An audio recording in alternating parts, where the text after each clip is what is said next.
Okay. Oh, and of course that's going to come up right as we're going here. Okay. Hey guys. So I'm going to go ahead and go over a couple of stuff from yesterday from the Mythbusters. So if you haven't already watched that, go ahead and take some time to watch that. I'll do some quick notes of that and then kind of move on to the lesson for the day. First, just a quick couple classroom things. Make sure you've watched the Mythbusters. Go on Amazon, search Mythbusters Season 8, Episode 5, No Pain, No Gain.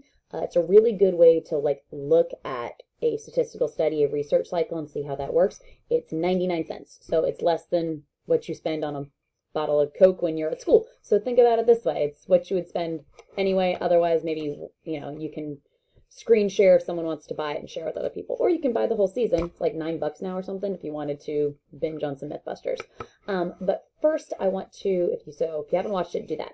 The second classroom thing, make sure you get your proposals in. I'm grading them. I'm putting comments in. Check the comments. Send me a remind back so I know to check them, and you can get started collecting data. If you have not turned in your statistics proposals, get those in. Third, if you're having any questions, a lot of you have already reached out to me, which is awesome. If you did work and you're not sure if it's right, just take a quick screenshot and either email it or remind me the screenshot, and I will either text you right back, or I can even send you a little personalized video if you have some questions. So back to today's lesson. So from Mythbusters, I wanted to talk about the question cycle. Well, actually, each of the cycles to make sure you understand what's going on in each part. So each one of these rows is supposed to be what the myth was. So the men versus women for this top one, the redheads for this one, and the cursing for this one. So the question cycle should be your hypothesis. So your HO, which was that women can withstand more pain than men, was your null, and your alternative, it would be men can stand with more pain than women. So notice with your hypotheses is that they're just statements, and this is the current belief, and this would be the alternative belief.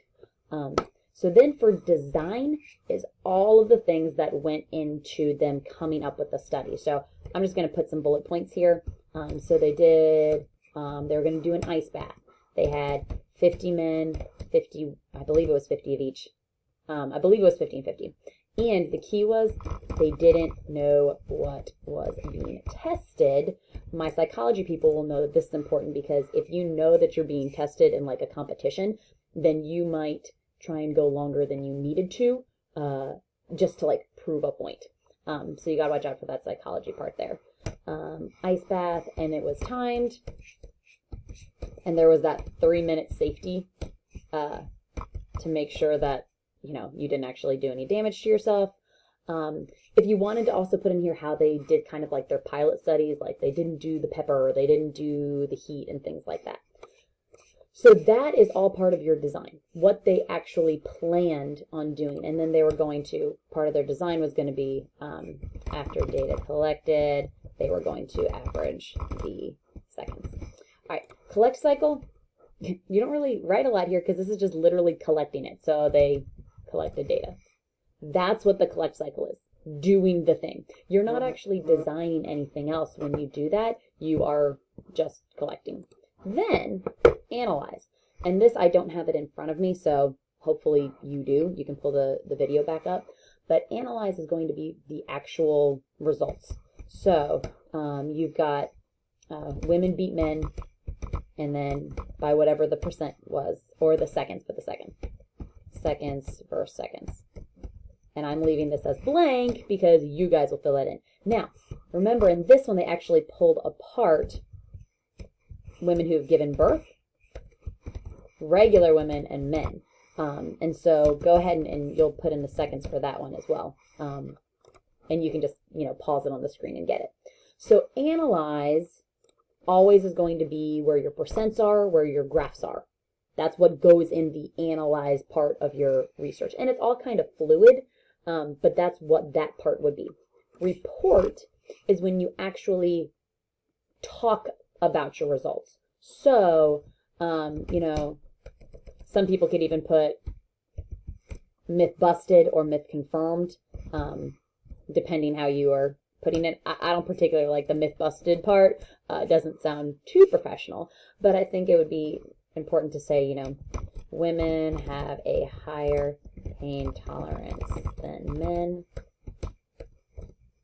but this is due to the fact that women who give childbirth, women who have given childbirth can withstand a great deal of pain. Any mothers who are watching this along with their kids right now will know that to be true. Miles is actually sleeping this time, so he's not in this video. He'll probably be in tomorrow's video. Okay, so that's the idea. You need to do that for the redheads, and you need to do that also for the, down here for the cursing one. The cursing one is absolutely my favorite one, especially because, you know, in class we're always talking about sunshine words. Okay, so I'm going to go ahead and stop this part of the video here, so that way it'll just be the recap of what Monday's lesson was about the question cycle, because starting with the next pages is we're going to be talking about actual design, like how are we going to go about this.